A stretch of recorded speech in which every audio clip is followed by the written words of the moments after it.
Alhamdulillah, wasalatu wasalamu ala rasulillah wa ala alihi wa sahabihi wa zurriyatihi wa sa'iri ahlillah.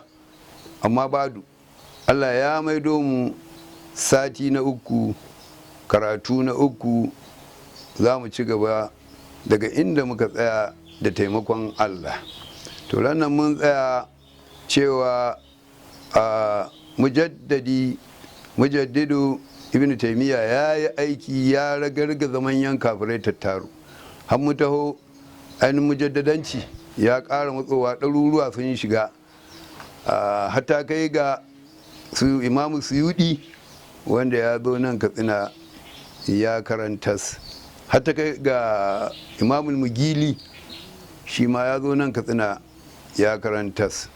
To daga mujaddadancin waɗannan ne na wuto fa waɗansu mujaddadan, don ba dole ba ne shi mujaddadin in ya hito duk duniya sai ta san shi.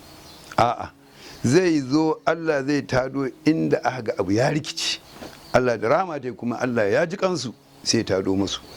To har ta kai alhamdulillahi mu ma nan Najeriya addinin musulunci ya zo ma Najeriya ta arewa ta kudu.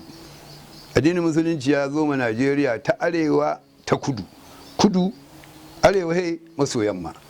Babban gudunmuwar da Allah ya mamu da wannan bawan Allah Uqbatu bin Amrin, wannan sahabi, tun zamanin sayyidina Umar ya turo sayyidina Amr bin al-As ya taho Misira, wannan Egypt, ya zo ya bude ta. Aka zo aka bude ta, to tare da shi wannan Uqbatu bin Amrin din ne. To haka nan da shi sayyidina Amr bin al-As sahabi wanda yake dan uwan ma'aiki sallallahu alaihi wasallam, shi ma bukuraishi, ya matsa masa sayyidina Umar a ƙetaro daga Egypt, daga Misra a Afirka. Sayyidina Umar yana shi fa wuri in ya ratsa akwai teku bai sa na iba al'umma.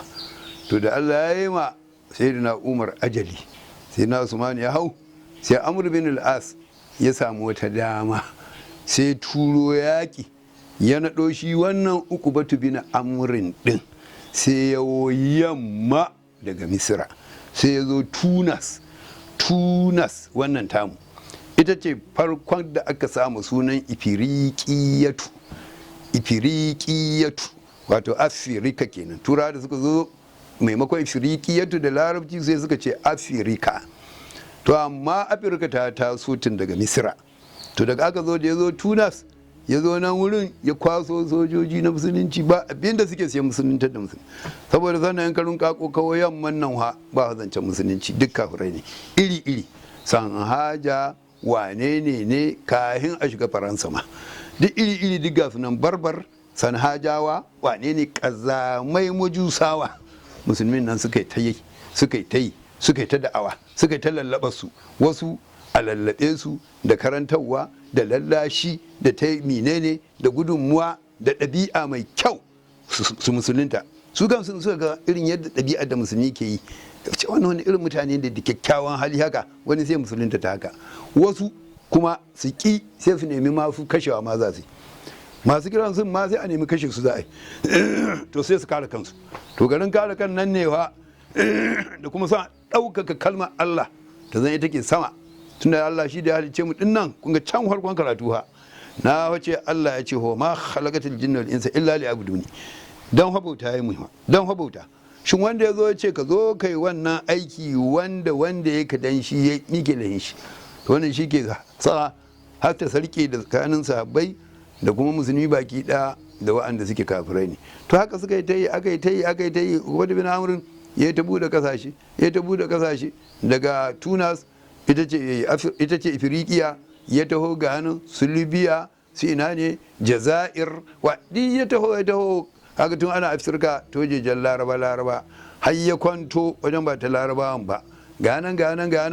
To shi dai ne aka ce ya shigo har ya kai ga shigowa wajen su Mali,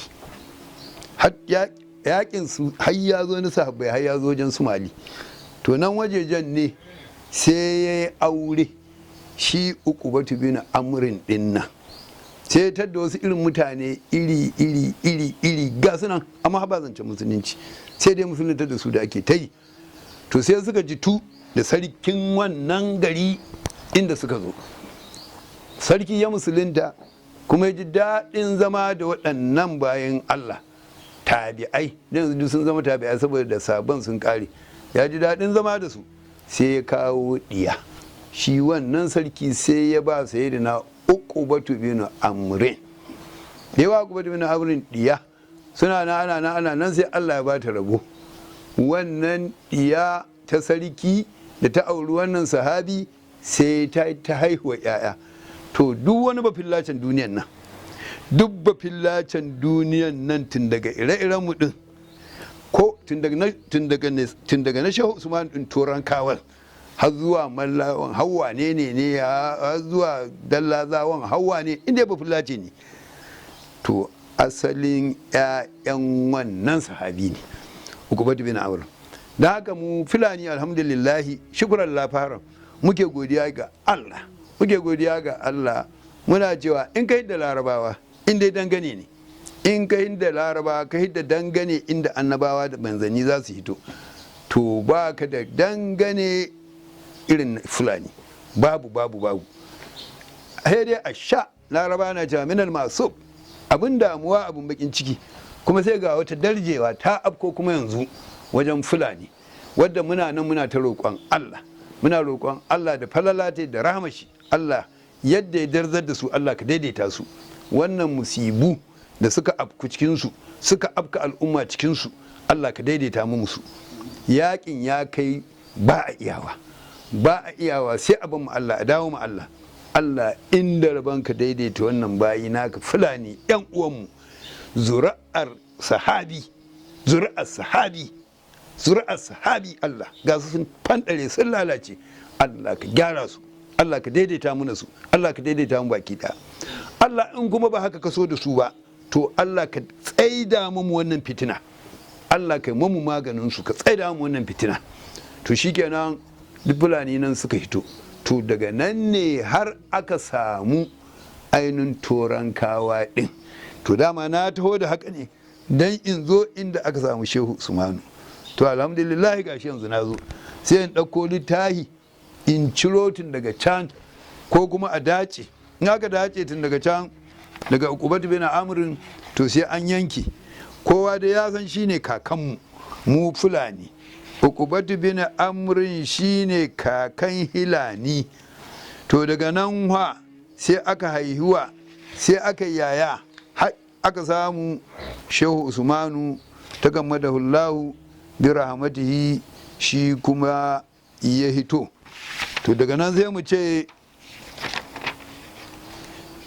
Uqbatu bin Amr radiyallahu ta'ala anhu.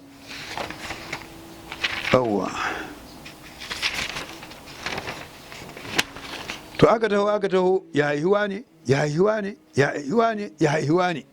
aka haihuwa ne har aka taho, har aka zo dai aka samu Torankawa. Daga cikin Torankawan ne sai aka samu wani ɗa, baban shi sanya mashi Muhammadu, ana yi mai laƙabi, ana ce mai Fudi, sunan baban nashi Usmanu.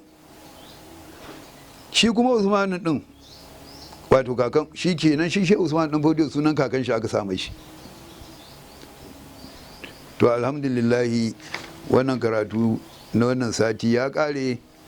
Alhamdulillah, Allah karɓa mu, Allah ka karɓi abin, Allah ka raba mu da riya da sum'a, Allah ka taimaka mu, Allah ka watsa shi cikin ainihin al'umma, Allah ka amfane mu da shi, ka amfani al'umma da shi.